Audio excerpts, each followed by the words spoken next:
Bismillahirrahmanirrahim. Assalamualaikum warahmatullahi wabarakatuh. Anak-anakku sekalian, pada kesempatan ini kita akan melanjutkan pembahasan pelajaran IPS kelas 7 bab 1 bagian C, yaitu dinamika kependudukan Indonesia. Sebelum mulai pelajaran, mari kita berdoa terlebih dahulu. Berdoa dipersilahkan. Berdoa selesai. Nah, setelah pembelajaran ini selesai, Ibu harapkan kalian dapat memahami mengenai jumlah penduduk, persebaran penduduk, komposisi penduduk, pertumbuhan dan kualitas penduduk, serta keragaman etnik dan budaya. Dinamika penduduk itu sendiri adalah perubahan jumlah penduduk di suatu wilayah yang disebabkan oleh 3 faktor, yaitu kelahiran atau natalitas, kematian atau mortalitas, dan perpindahan penduduk atau migrasi. Yang pertama, jumlah penduduk Indonesia. Nah, dilihat dari tabel ini, nampak bahwa Indonesia menduduki peringkat keempat setelah Cina, India, dan Amerika Serikat. Tentunya ini menimbulkan keuntungan dan kerugian. Keuntungannya di mana jumlah penduduk usia produktifnya akan melimpah, sedangkan kerugiannya tentunya bila jumlah penduduk yang besar ini memiliki kualitas yang rendah, baik dilihat dari pendidikan, kesehatan, maupun kesejahteraan. Yang kedua, persebaran penduduk. Persebaran penduduk adalah bentuk penyebaran penduduk di suatu wilayah atau negara. Apakah penduduk tersebut tersebar merata atau tidak? Hal ini dapat dilihat dari kepadatan penduduk. Nah, ini petanya, peta persebaran atau peta kepadatan penduduk di Indonesia. Di sini nampak bahwa Pulau Jawa diberi warna merah. Ini menunjukkan bahwa Pulau Jawa ini adalah pulau yang paling padat penduduknya. Nah, kepadatan penduduk ini dapat memberikan informasi kepada pemerintah tentang pemerataan pembangunan. Pulau Jawa tadi kenapa menjadi pulau yang paling padat? Ini alasannya. Yang pertama karena daerahnya subur. Yang kedua karena lokasi Pulau Jawa yang sebagian besar wilayahnya mudah terjangkau. Yang ketiga karena merupakan pusat perkembangan politik pada masa pengaruh Hindu, Buddha, Islam, dan masa penjajahan. Kemudian pada saat ini juga pusat pemerintahan yaitu Jakarta berada di Pulau Jawa, juga kota-kota besar sebagian berada di Pulau Jawa, juga sarana dan prasarana di Pulau Jawa lebih lengkap daripada wilayah lainnya di Indonesia. Yang ketiga mengenai komposisi penduduk, yaitu pengelompokan penduduk berdasarkan usia atau umur, jenis kelamin, mata pencaharian, agama, bahasa, pendidikan, tempat tinggal, jenis pekerjaan, dan lain sebagainya. Komposisi penduduk ini jika menurut usia bisa dikelompokkan menurut usia tunggal, menurut interval usia, atau dilihat dari usia produktif dan non-produktif.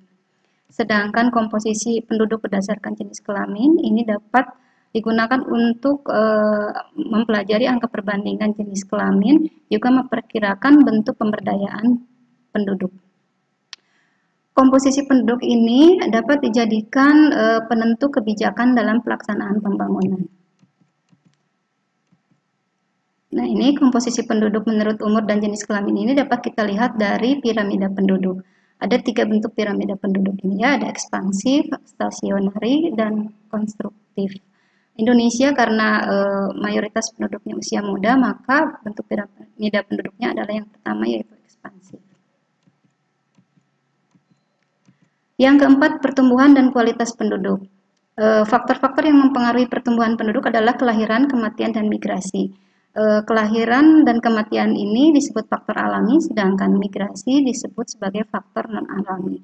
Tentunya angka kelahiran menambah jumlah penduduk, sedangkan angka kematian mengurangi jumlah penduduk.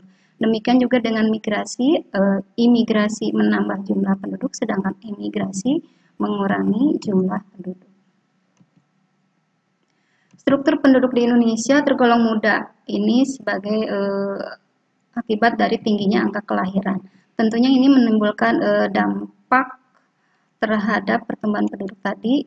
Di antaranya adalah tingginya angka pengangguran, persebaran penduduk yang tidak merata, tingginya beban ketergantungan, tingginya arus urbanisasi karena kota lebih banyak menyediakan lapangan pekerjaan, juga menurunnya kualitas dan tingkat kesejahteraan penduduk.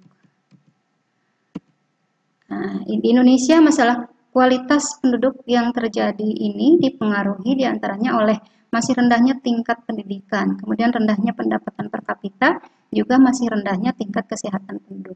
Di mana hal ini bisa dilihat dari masih tingginya angka kematian bayi.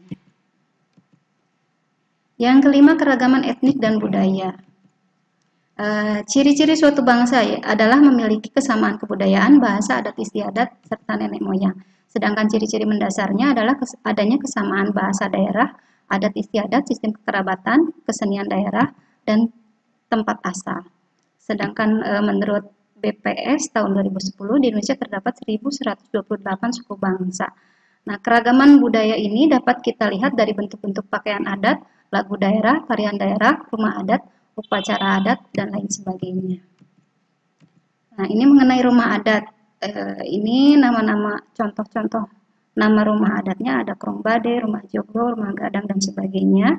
Dari Aceh sampai Papua ya. Ini sebagian contoh gambarnya saja, sebagian saja. Ada Krongbade dari Aceh, ada Rumah Lamin Kalimantan Timur, ada Rumah Bolon dari Sumatera Utara, dan Rumah Gadang dari Sumatera Barat. Kemudian mengenai pakaian adatnya, ini ada pakaian adat dari Biliu dan Makuta dari Sulawesi Tengah, dan pakaian adat Ngambe dari Gorontalo. Sedangkan contoh tarian daerahnya ada tari Sedati dari Aceh dan tari Legong dari Bali. Tentunya ini masih banyak gambar-gambar lainnya, silakan kalian cari sendiri dan pelajari contoh-contoh gambar tarian adat, pakaian adat, serta rumah adatnya. Kita simpulkan bahwa dinamika pendudukan Indonesia dilihat dari kuantitas penduduk, kita bisa mengetahui jumlah penduduk Indonesia, pertumbuhan penduduk Indonesia, kemudian komposisi penduduk, dan persebaran penduduk yang tidak merata. Sedangkan kualitas penduduknya bisa kita ketahui dari tingkat pendidikan, tingkat pendapatan per kapita, tingkat kesehatan.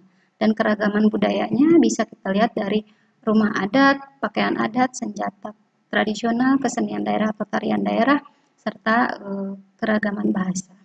Nah, untuk pembahasan kita kali ini kita cukupkan sampai di sini. Selebihnya kalian pelajari lagi dari sumber-sumber lain. Jangan lupa tugas atau latihannya dikerjakan. Terima kasih. Assalamualaikum warahmatullahi wabarakatuh.